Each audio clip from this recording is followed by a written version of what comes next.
Alors, bonjour, j'espère que vous allez bien. On va répondre aux questions de Roosevelt Kelly, qui a posé des questions très intéressantes et je vais essayer de répondre à ces questions. La première question dit: Salut madame, j'ai une petite préoccupation. Est-ce possible de retrouver son nom sur les résultats qui seront disponibles? Si, dès lors, on était présélectionné, tous les documents demandés remis en bonne et due forme.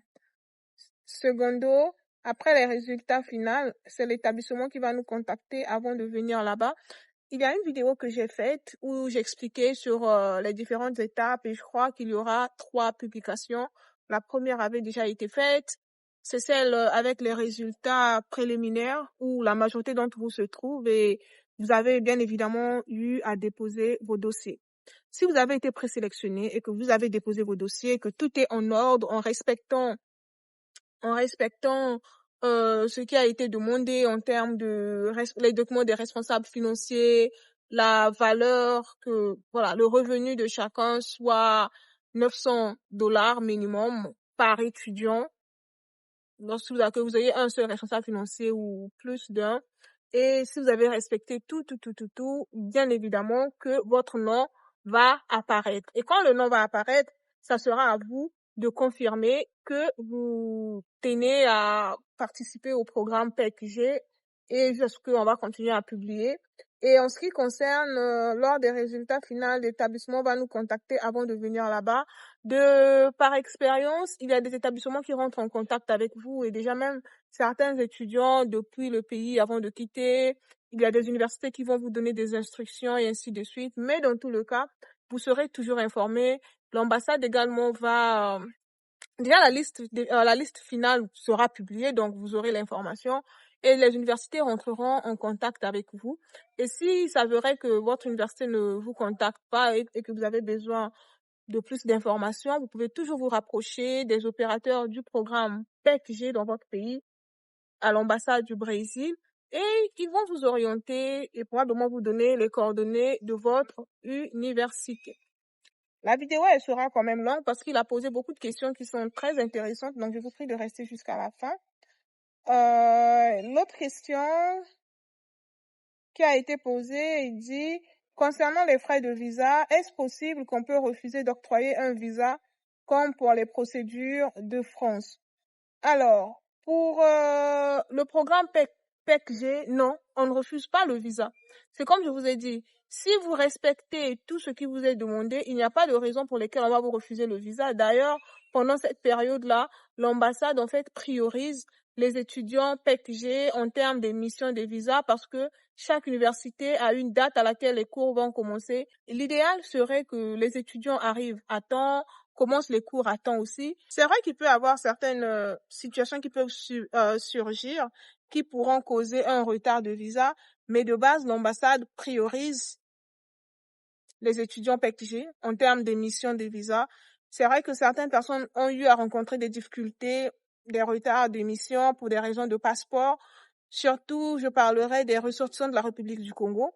Et encore, il y peut avoir des problèmes au niveau de l'ambassade, tel que l'année qui s'est écoulée là, cette année-ci, PECG 2026, il y a eu certains soucis administratifs au niveau de l'ambassade qui a causé les retards pour certains étudiants, mais vraiment, je parle de la République du Congo, mais je ne sais pas pour d'autres pays, mais de manière générale, il n'y a pas de refus, pas du tout.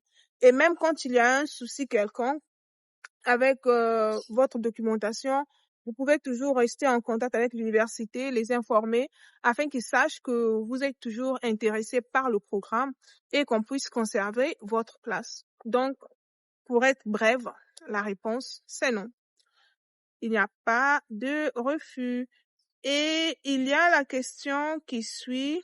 Il dit: je reviens encore après tout le processus et on viendra au Brésil. Est-ce possible qu'on peut intégrer les dortoirs des universités? C'est payant ou non? Alors, lorsque vous êtes... parce qu'il faut comprendre, pour les personnes qui sont ressortissants des pays non lusophones, donc ceux qui sont des pays où on parle le français et l'anglais, l'espagnol, on va dire le mandarin, en tout cas, si dans votre pays on ne parle pas portugais, et que vous vous candidatez au programme, vous avez 2 phases en fait. La première année, lorsque vous venez, vous n'êtes pas directement PEC-G, vous êtes PEC-PLE.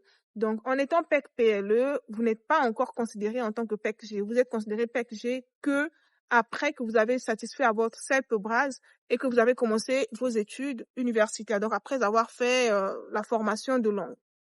Maintenant, pour les PEC-PLE, je dirais, de par expérience, vous n'avez pas en fait la possibilité d'avoir des places ou demander des accommodations à l'université.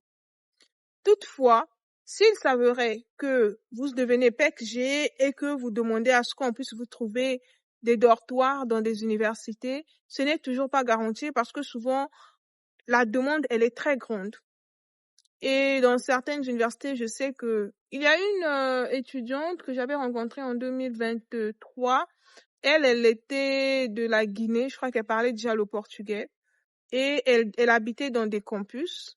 Elle m'avait dit qu'elle partageait, mais elle ne payait pas grand-chose. Je ne pense même pas que ça dépassait 200 reais. Je ne pense pas.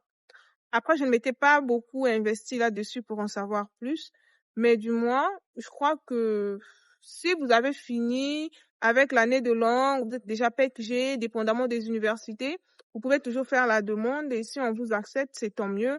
Si on ne vous accepte pas, vous serez obligé de dépendre de vos revenus personnels. C'est la raison pour laquelle je dis toujours aux parents, aux responsables financiers et aux étudiants, lorsque vous venez au Brésil pour étudier, déjà, vous avez l'avantage que vous ne payez pas les études, vous ne payez pas les frais d'écolage. Profitez de cet avantage, mais aussi venez préparer, soyez financièrement préparés afin de dépendre de vous-même en termes de logement et autres.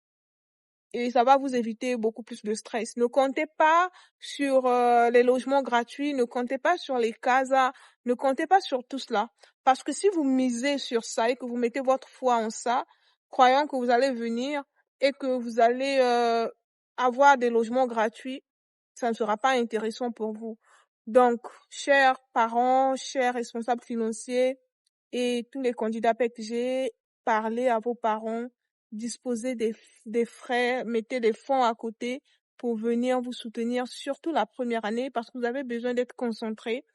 Certaines personnes peuvent aller dans des villes où il y a le travail. Vous allez essayer de jongler les deux, ce qui n'est toujours pas idéal pour moi. Mais après, chacun est libre de faire ce que bon lui semble. Mais dans d'autres villes, il n'y a pas cette facilité à trouver de l'emploi.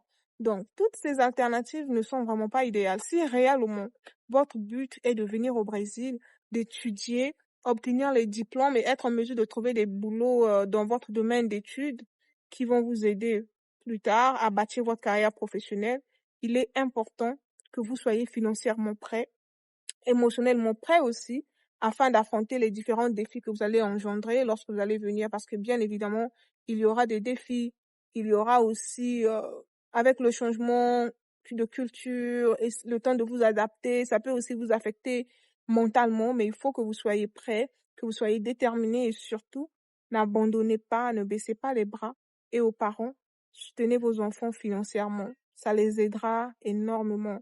Prenez soin de vous. Au revoir.